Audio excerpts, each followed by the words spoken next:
Ako nga po pala si kapatid na Julia F. Katindig, dito po sa lokal ng Dasmariñas, distrito ng Cavite South. Ako po ay may tungkulin sa lokal ng Dasmariñas bilang diakonesa at pananalapi po. By profession po, ako po ay isang chemical engineer. Nag-graduate po ako 1987 and then nag-take ng board exam ng 1987 din po, and then yung result po ay lumabas ng 1988. And by profession po, ako po ay naging isang chemical engineer for 32 years. And then at the same time po, nung ako po bilang may asawa rin po, nag-iisip din po kami ng kung ano po magandang business. Sa ngayon po ay nakapagtayo po kami ng school. So, ang nangyari po, nag-aaral po uli ako ng unit sa education and then nag-masteral po ng guidance and counseling. At sa ngayon po, nakapokus po kami sa school.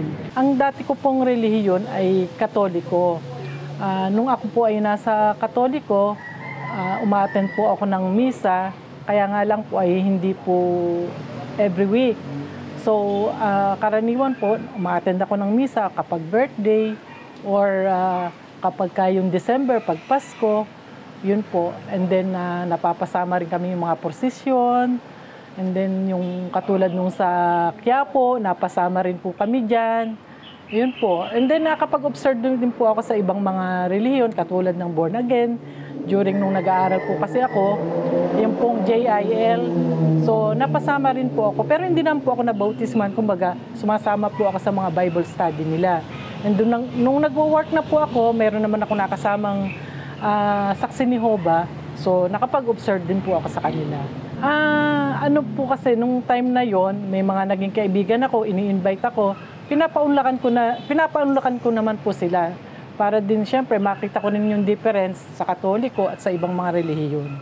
Nung panahon pong yun, sa mga pag-observe ko po sa iba't ibang relihiyon, tulad nga nung JIL and then nung sa saksi ni Jehovah, wala po akong dahilan, wala po akong makitang dahilan kung bakit kailangan lumipat po ako ng relihiyon. Nakilala ko naman po ang Iglesia ni Cristo nung ako po ay makapagtrabaho dito sa Cavite. Ang naging kaibigan ko po noon ay Iglesia ni Cristo. At during that time po ay laging ini-invite po nila kami ng aking mga kasama sa trabaho, ng mga ka-boardmate ko, na umattend sa mga pamamahayag, yung mga ganun po. And then, nung time na ini-invite po nila kami, nung mga kasama ko sa trabaho, ng ka-boardmate ko, na curious po kami kasi medyo kakaiba po yung Iglesia ni Cristo. Kasi sa lahat ng akin pong naobserbahan, nung ako yung nag-aaral pa at nung nasa ibang trabaho ako, iba po talaga yung napakalaki ng difference. Katulad na nga po yung isang aral na si Kristo ay Diyos. Sa lahat po ng relihiyon, si Kristo talaga ay Diyos.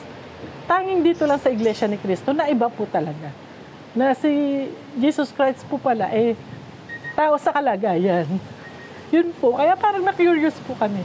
At isa pa po, nakita ko lahat nung halimbawa po nung ako'y dinodoktrinahan, may mga katanungan po ako. Sasagutin po nung nagtuturo na manggagawa o ministro, nakabase po lahat sa Biblia. Talagang doon po, pag may tanong ako, doon ang sagot sa Biblia. Kung nung panahon po na ako'y nagsuri sa ibang mga relihiyon, hindi ko po nakita na may dahilan para ako lumipat.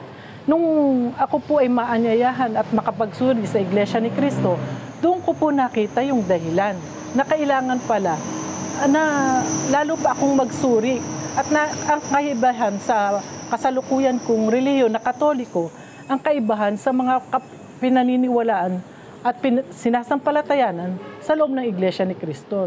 Isa pa po sa naging dahilan para po ako lumipat ng relihiyon ay doon ko po nakita yung tunay na kaligtasan na pagdating ng araw ng paghukom ay maliligtas kapag ikaw ay nasa loob ng Iglesia ni Cristo.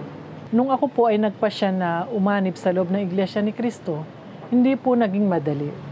Dahil nga po naririyan yung mga pag-uusig at saka yung mga hadlang po Kaya naging mahirap din po para sa akin. Nanindigan po ako dahil nakita ko yung tunay na aral. Yun nga po, nabanggit ko na yung kaligtasan nasa loob ng Iglesia ni Cristo. Ako po ay nabautismuhan noong 1994 sa lokal ng Imus. Ang una kong ipinanalangin nung time na po ako ay mabautismuhan, na sana yung mga pamilya ko rin po ba, matanggap nila at maakay ko po sila sa loob ng Iglesia ni Cristo. Yun po, talaga, kahit hanggang ngayon po, na sana maakay ko po sila at makasama para pagdating po ng panahon, sama-sama kaming maliligtas.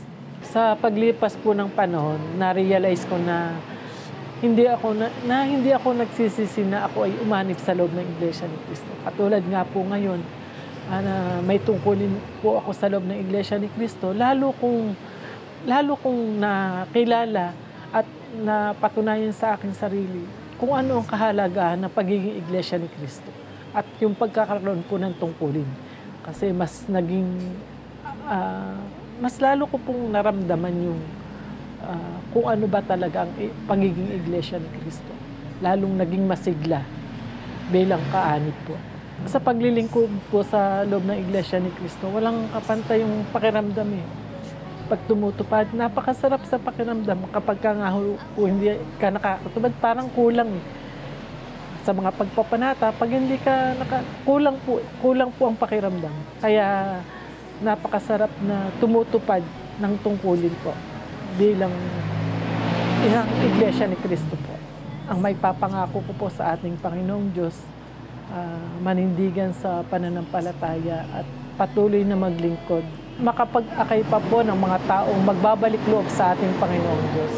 At napakasarap din po sa pakiramdam na nakakapag-anyaya po at nakakapagpabautismo. Tulad ko rin na nung ako'y inaanyayahan pa lang sa loob ng Iglesia ni Cristo po. Ako po ay maglilingkod hanggang sa wakas, hanggang may buhay.